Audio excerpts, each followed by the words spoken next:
mga ka-maintenance. Ito na naman tayo, gagawa na naman tayo ng pinagbabawal na technique. Nilalagay tayo ng bubble gum, polyurethane sa bumbilya. Ayan po.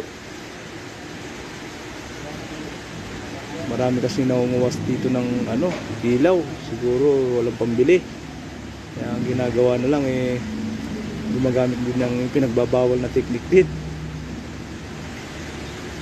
Ayan, pinapahirap ko siya ng polyurethane para mahirapan siyang kunin.